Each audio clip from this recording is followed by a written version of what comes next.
तो चलिए अब क्वेश्चन की ओर बढ़ते हैं। तो यहाँ पर क्वेश्चन नंबर 51 है, प्रथम बौद्ध संगति का आयोजन किस राजा के शासनकाल में हुआ था? तो देखिए, प्रथम बौद्ध संगति का आयोजन जो है 483 ईसा पूर्व में राजगृह में अजात शत्रु के शासनकाल में आयोजित हुआ था। द्वितीय बौद्ध संगति का आयोजन किसके शासनकाल में हुआ था? तो देखिए, द्वितीय बौद्ध संगति का आयोजन 383 ईसा पूर्व में वैशाली में कालाशोक के शासनकाल में आयोजित हुआ था। तृतीय बौद्ध संगति का आयोजन 255 ईसा पूर्व में पाटलिपुत्र में सम्राट अशोक के शासनकाल में आयोजित हुआ था। और चतुर्थ बौद्ध संगति जो था यह ईस्वी की प्रथम शताब्दी में कुंडलवन कश्मीर में कनिष्क के शासनकाल में आयोजित हुआ था। नेक्स्ट क्वेश्चन है क्वेश्चन नंबर 52, निम्नलिखित में से किसको आरबीसी का कब्रिस्तान कहा जाता है? आरबीसी का फुल फॉर्म होता है रेड ब्लड सेल्स। तो आरबीसी का कब्रिस्तान किसे कहा जाता है? तो वह प्लीहा को कहा जाता है। ठीक है, प्लीहा को तिल्ली इंग्लिश में से स्प्लीन कहते हैं।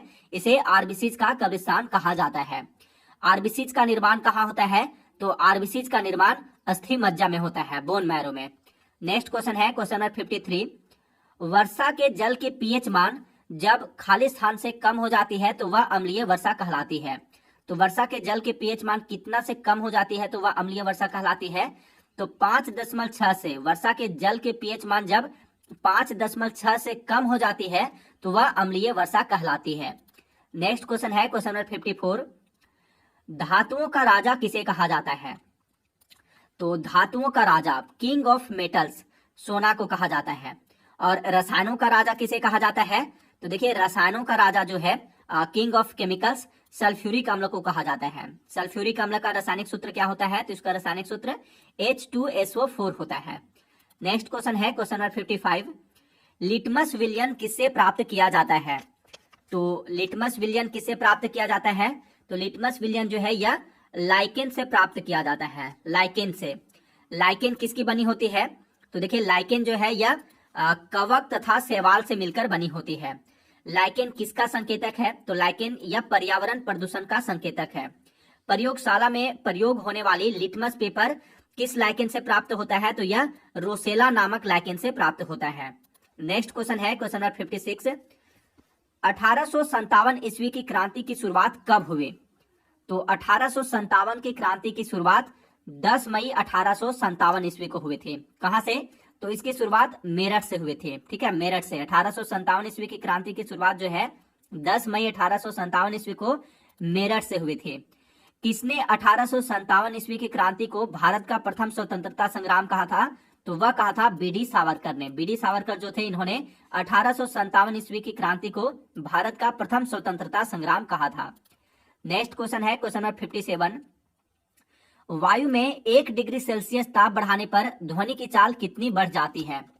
तो वायु में 1 डिग्री सेल्सियस ताप बढ़ाने पर ध्वनि की चाल 0.61 मीटर प्रति सेकेंड जो है बढ़ जाती है। ठीक है, 0.61 मीटर प्रति सेकेंड जो है 1 डिग्री ताप में ध्वनि की चाल बढ़ जाती है। 1 डिग्री ताप बढ़ाने पर जो है, वायु में 1 डिग्री सेल्सियस ताप बढ़ाने पर ध्वनि की चाल 0.61 मीटर प्रति सेकेंड बढ़ जाती है। 0 डिग्री सेल्सियस पर वायु में ध्वनि की चाल कितनी होती है? तो 0 डिग्री सेल्सियस पर वायु में ध्वनि की चाल 332 मीटर प्रति सेकेंड होती है। नेक्स्ट क्वेश्चन है क्वेश्चन नंबर 58, राजकोषीय घाटा का अर्थ क्या है? तो राजकोषीय घाटा का अर्थ है सरकार के कुल राजस्व और कुल व्यय के बीच का अंतर जो है राजकोषीय घाटा कहलाता है। नेक्स्ट क्वेश्चन है क्वेश्चन नंबर 59, आर्य समाज के संस्थापक कौन थे? तो आर्य समाज की स्थापना जो है स्वामी दयानंद सरस्वती ने की थी। ठीक है, आर्य समाज के संस्थापक कौन थे? दयानंद सरस्वती थे। और इन्होंने वर्ष 1875 ईस्वी में बंबई में आर्य समाज की स्थापना की थी। वेदों की और लौटो का प्रसिद्ध नारा किसने दिया था? तो वेदों की और लौटो का प्रसिद्ध नारा स्वामी दयानंद सरस्वती ने दिया था। नेक्स्ट क्वेश्चन है क्वेश्चन नंबर 60, कांग्रेस की पहली महिला अध्यक्ष कौन थे? तो कांग्रेस की पहली महिला अध्यक्ष कौन थी? तो देखिए, भारतीय राष्ट्रीय कांग्रेस की पहली महिला अध्यक्ष एनी बेसेंट थे। एनी बेसेंट, उन्हें वर्ष 1917 ईस्वी में कलकत्ता अधिवेशन में इस पद के लिए चुना गया था। भारतीय राष्ट्रीय कांग्रेस के संस्थापक कौन थे? तो देखिए भारतीय राष्ट्रीय कांग्रेस के संस्थापक A.O. ह्यूम थे। इसकी स्थापना इन्होंने 1885 ईस्वी में की थी। यानी भारतीय राष्ट्रीय कांग्रेस की स्थापना कब हुई थी? 1885 ईस्वी में हुई थी और इसके संस्थापक कौन थे? A.O. ह्यूम थे। भारतीय राष्ट्रीय कांग्रेस का पहला अधिवेशन जो है 28 दिसंबर 1885 ईस्वी को बंबई में हुआ था। इसकी अध्यक्षता व्योमेश चंद्र बनर्जी ने की थी। यानी भारतीय राष्ट्रीय कांग्रेस के प्रथम अध्यक्ष कौन थे? तो वह व्योमेश चंद्र बनर्जी थे। भारतीय राष्ट्रीय कांग्रेस का दूसरा अधिवेशन 1886 ईस्वी में हुआ था कलकत्ता में। इसकी अध्यक्षता दादा भाई नौरोजी ने की थी। यानी भारतीय राष्ट्रीय कांग्रेस के दूसरे अध्यक्ष दादा भाई नौरोजी थे। पहले अध्यक्ष व्योमेश चंद्र बनर्जी थे। तीसरे अधिवेशन जो कि 1887 ईस्वी में मद्रास में आयोजित हुआ था, इसकी अध्यक्षता बदरुद्दीन तैयबजी ने की थी। बदरुद्दीन तैयबजी जो थे कांग्रेस के तीसरे व कांग्रेस के जो है भारतीय राष्ट्रीय कांग्रेस के प्रथम मुस्लिम अध्यक्ष थे। ठीक है, बदरुद्दीन तैयबजी भारतीय राष्ट्रीय कांग्रेस के प्रथम मुस्लिम अध्यक्ष थे। तो अगर आपसे एग्जाम में क्वेश्चन पूछा जाए कि भारतीय राष्ट्रीय कांग्रेस के प्रथम मुस्लिम अध्यक्ष कौन थे, तो आपका आंसर होगा बदरुद्दीन तैयबजी। भारतीय राष्ट्रीय कांग्रेस का चौथा अधिवेशन जो है यह 1888 में इलाहाबाद में आयोजित हुआ था। इसकी अध्यक्षता जॉर्ज यूल ने की थी। वह भारतीय राष्ट्रीय कांग्रेस के प्रथम अंग्रेज अध्यक्ष थे। तो भारतीय राष्ट्रीय कांग्रेस के प्रथम अध्यक्ष व्योमेश चंद्र बनर्जी थे।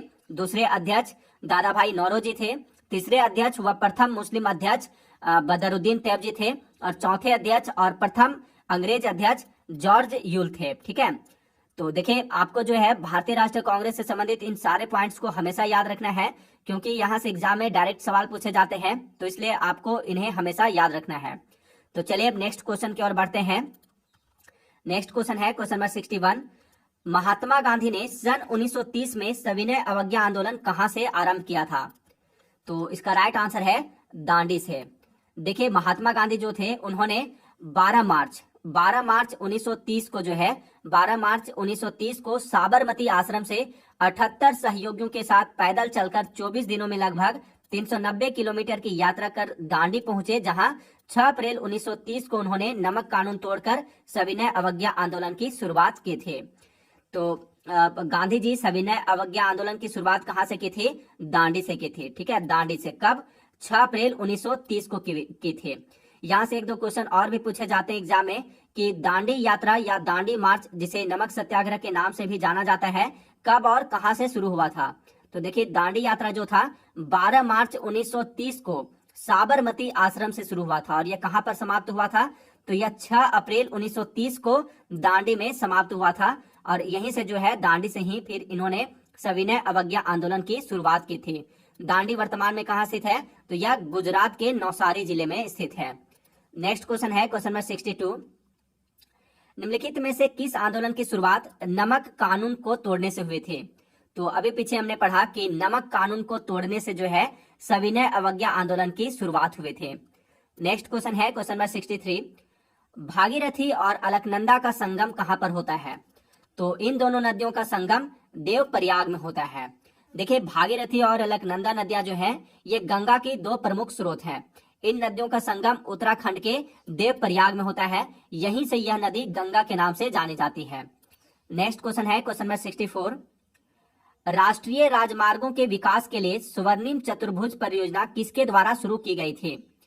तो राष्ट्रीय राजमार्गों के विकास के लिए स्वर्णिम चतुर्भुज परियोजना जो है इसे अटल बिहारी वाजपेयी के द्वारा शुरू की गई थी। देखिए स्वर्णिम चतुर्भुज परियोजना के अंतर्गत 5846 किलोमीटर लंबे राष्ट्रीय राजमार्गों द्वारा चार महानगरों दिल्ली, मुंबई, चेन्नई व कोलकाता को जोड़ा गया है। इस परियोजना को 2001 में भारत के भूतपूर्व प्रधानमंत्री स्वर्गीय अटल बिहारी वाजपेयी के द्वारा शुरू की गई थी। यह परियोजना 2012 में पूर्ण हुई थी। नेक्स्ट क्वेश्चन है क्वेश्चन नंबर 65। विश्व की सबसे व्यस्तम व्यापारिक नदी कौन सी है? तो विश्व की सबसे व्यस्तम व्यापारिक नदी राइन नदी है। राइन नदी यूरोप महादेश में बहती है। और विश्व का सबसे व्यस्तम समुद्री मार्ग कौन सा है? तो वह है उत्तरी अटलांटिक महासागर। उत्तरी अटलांटिक महासागर जो है यह विश्व का सबसे व्यस्तम समुद्री मार्ग है। और व्यस्तम व्यापारिक नदी विश्व की सबसे व्यस्तम व्यापारिक नदी राइन नदी है।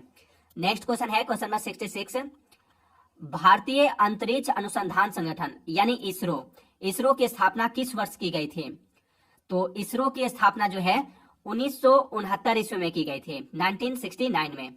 देखिए इसरो से पहले जो है, इसरो से पहले 1962 ईस्वी में, इसरो से पहले 1962 ईस्वी में भारतीय राष्ट्रीय अंतरिक्ष अनुसंधान समिति का गठन किया गया था।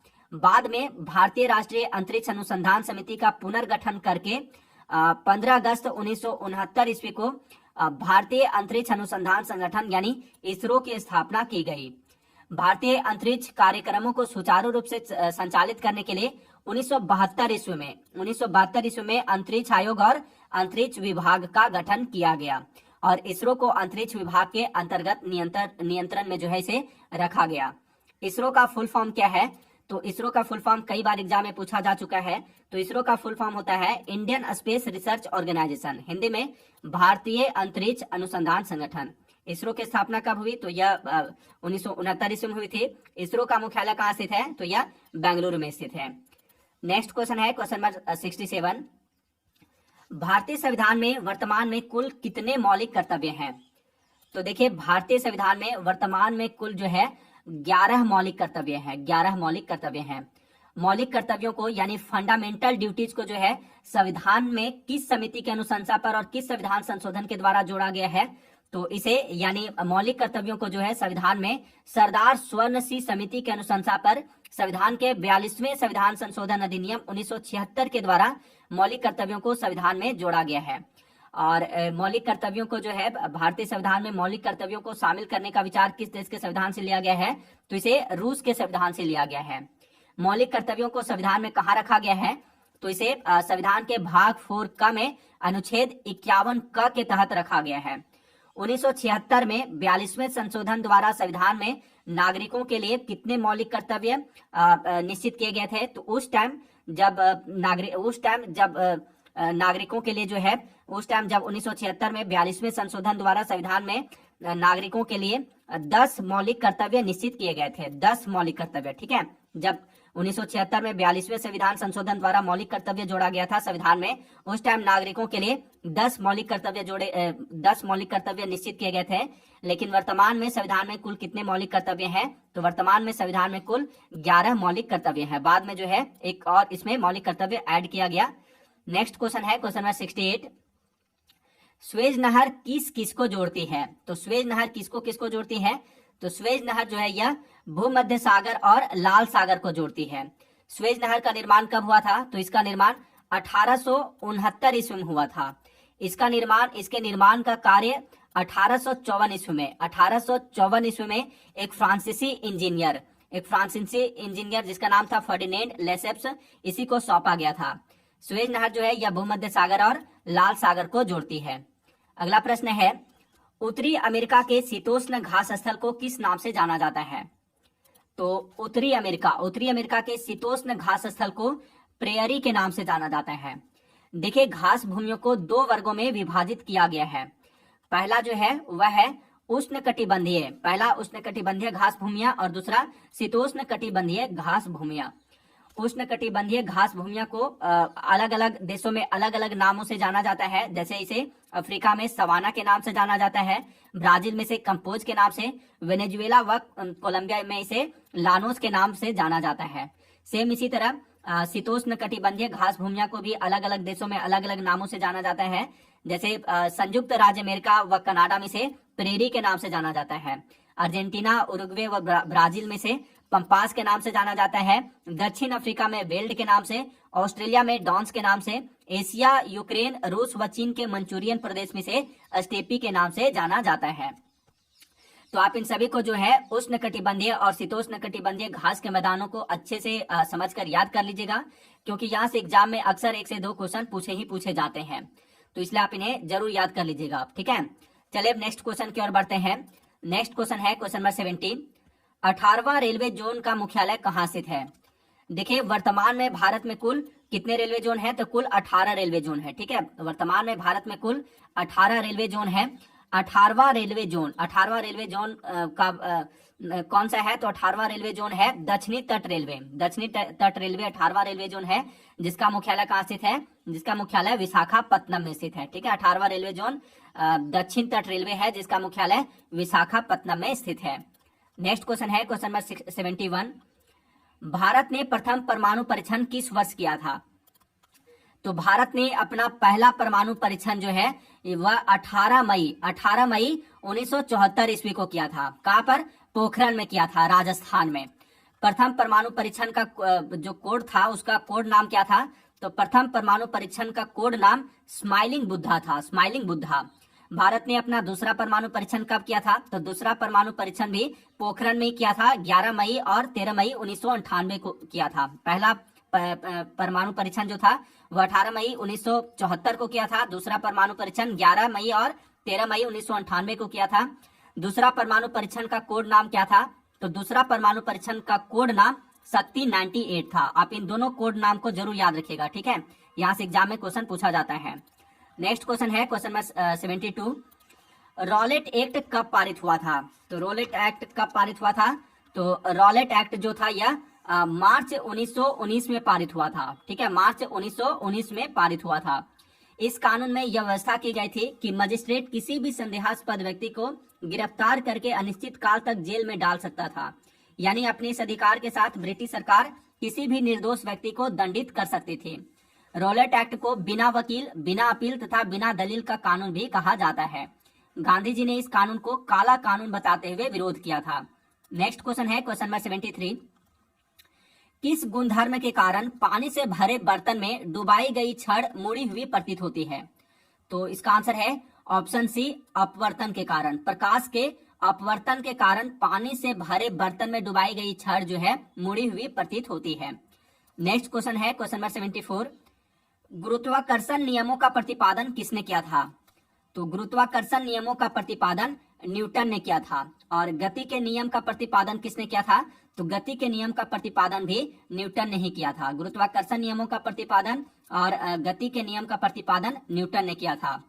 अगला प्रश्न है त्वरण की इकाई क्या है? तो त्वरण की इकाई क्या है? तो त्वरण की इकाई मीटर प्रति सेकेंड स्क्वायर है। नेक्स्ट क्वेश्चन है क्वेश्चन नंबर 76। कंप्यूटर का मस्तिष्क किसे कहा जाता है? तो कंप्यूटर का मस्तिष्क कहा जाता है सीपीयू को, ठीक है? सीपीयू को जो है कंप्यूटर का मस्तिष्क कहा जाता है। सीपीयू का फुल फॉर्म क्या होता है? तो देखिए सीपीयू का full form central processing unit होता है। इसे कंप्यूटर का मस्तिष्क कहा जाता है। कंप्यूटर का नर्व सेंटर किसे कहा जाता है? कंप्यूटर का नर्व सेंटर कंट्रोल यूनिट को कहा जाता है। और कंप्यूटर का जनक किन्हें कहा जाता है? तो कंप्यूटर का जनक चार्ल्स बेबेज को कहा जाता है। अगला प्रश्न है भारत का सबसे लंबा राष्ट्रीय राजमार्ग कौन सा है? तो भारत का सबसे लंबा राष्ट्रीय राजमार्ग है NH44, नेशनल हाईवे 44 जो है यह भारत का सबसे लंबा राष्ट्रीय राजमार्ग है। इस हाईवे का पुराना नाम NH7 है। NH7 था राष्ट्रीय राजमार्ग जो NH44 है, इसका पुराना नाम NH7 था।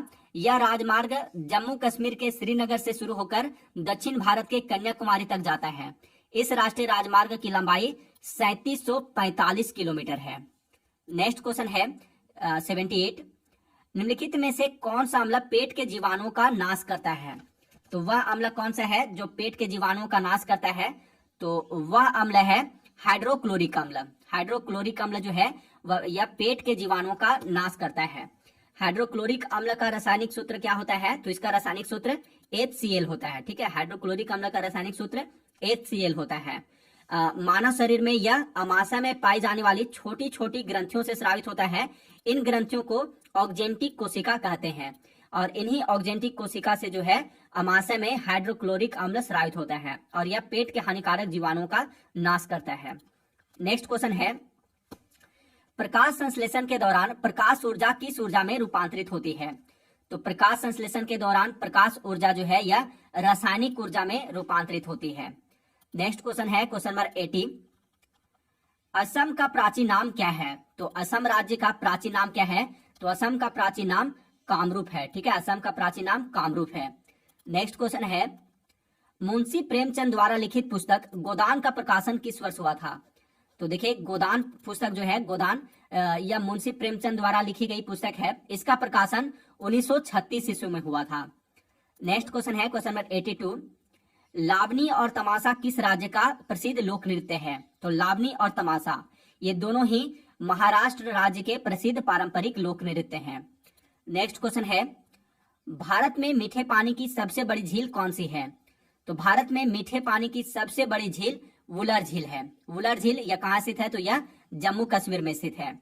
नेक्स्ट क्वेश्चन है, बनारस हिंदू विश्वविद्यालय की स्थापना किसने की थी? तो बनारस हिंदू विश्वविद्यालय की स्थापना पंडित मदन मोहन मालवीय ने की थी। कब की थी? 1916 ईस्वी में की थी। अगला प्रश्न है, सार्क का प्रथम शिखर सम्मेलन कहाँ हुआ था? तो इसका आंसर है ढाका में। सार्क जो है, सार्क का फुल फॉर्म क्या होता है? तो सार्क का देखिए, सार्क का फुल फॉर्म होता है south Asian association for regional cooperation, Hindi में दक्षिण एशियाई क्षेत्रीय सहयोग संगठन।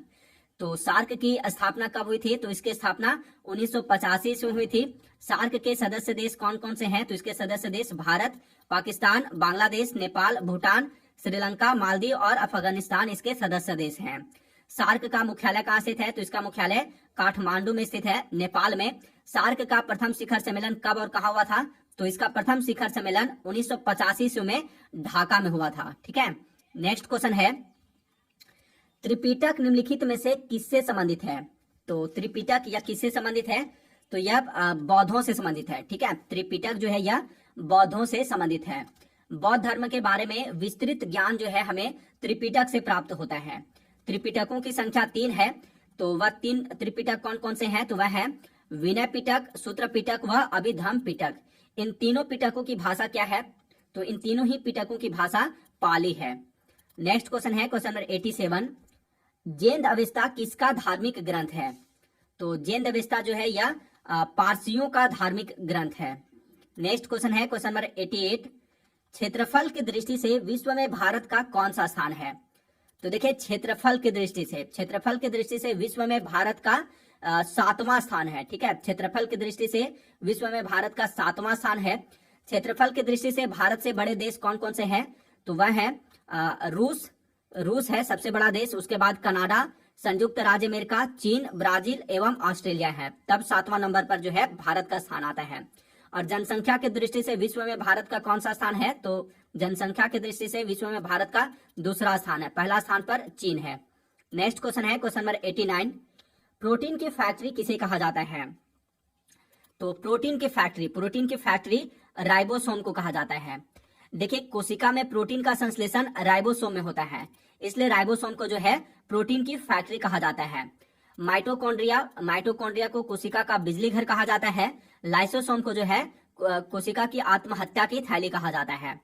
नेक्स्ट क्वेश्चन है क्वेश्चन नंबर 90, मानव शरीर में गुणसूत्रों की संख्या कितनी होती है? तो मानव शरीर में गुणसूत्रों की संख्या, क्रोमोसोम की संख्या जो है 23 जोड़ी होती है। 27 जोड़े। ठीक है, मानव शरीर में गुणसूत्रों की संख्या 23 जोड़ी होती है, यानी कुल 46 गुणसूत्र होती है। ठीक है, मानव शरीर में कुल 46 गुणसूत्र होती है। अगर जोड़े में पूछे जाए तो 23 जोड़े गुणसूत्र होती है मानव शरीर में। नेक्स्ट क्वेश्चन है क्वेश्चन नंबर 91, भारत में रेलवे का जनक किसे कहा जाता है? तो भारत में रेलवे का जनक जो है लॉर्ड डलहौजी को कहा जाता है, क्योंकि इसी के समय में पहली बार जो है 16 अप्रैल 1853 ईस्वी को जो है बंबई से थाने के बीच 34 किलोमीटर प्रथम रेल चली थी। इसलिए जो है इसी के कार्यकाल में पहली बार रेल चली थी 16 अप्रैल 1853 ईस्वी को, इसलिए लॉर्ड डलहौजी को जो है रेलवे का जनक कहा जाता है। नेक्स्ट क्वेश्चन है क्वेश्चन नंबर 92, राष्ट्रीय जलमार्ग संख्या 1 कहां से कहां तक है? तो राष्ट्रीय जलमार्ग संख्या 1 जो है यह प्रयागराज से हल्दिया तक है। ठीक है, प्रयागराज से हल्दिया तक है राष्ट्रीय जलमार्ग संख्या। यह जलमार्ग जो है गंगा, भागीरथी और हुगली नदी तंत्र में स्थित है। इस जलमार्ग पर स्थित प्रमुख शहर कौन कौन से हैं? राष्ट्रीय जलमार्ग संख्या 1 पर स्थित प्रमुख शहर हैं इलाहाबाद, जिसका अब नया नाम प्रयागराज है। तो इलाहाबाद, वाराणसी, मुगलसराय, बक्सर, आरा, पटना, मुंगेर, भागलपुर, फरक्का और कोलकाता तथा हल्दिया जो है ये सभी राष्ट्रीय जलमार्ग संख्या 1 पर स्थित हैं। नेक्स्ट क्वेश्चन है क्वेश्चन नंबर 93, किसी हवाई जहाज की ऊंचाई मापने के लिए किस उपकरण का प्रयोग किया जाता है?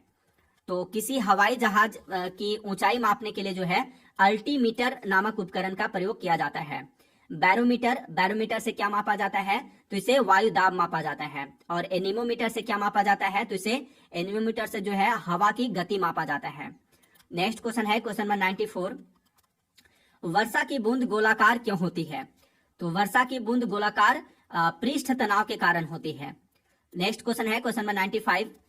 आंख के रेटिना पर प्रतिबिंब होता है, तो आंख के रेटिना पर बना प्रतिबिंब कैसा होता है? तो आंख के रेटिना पर बना प्रतिबिंब जो है वास्तविक और उल्टा होता है। नेक्स्ट क्वेश्चन है क्वेश्चन नंबर 96। मोटर वाहनों में पश्च दर्पण के रूप में कौन सा दर्पण उपयोग में आता है? तो मोटर वाहनों में पश्च दर्पण यानी पीछे के दृश्य को देखने में जो है यानी साइड मिरर के रूप में किस दर्पण का उपयोग किया जाता है? तो उसमें जो है उत्तल दर्पण का उपयोग किया जाता है। ठीक है, वाहनों में, मोटर वाहनों में पीछे के दृश्य को देखने के लिए उत्तल दर्पण यानी कॉन्वेक्स मिरर का प्रयोग किया जाता है।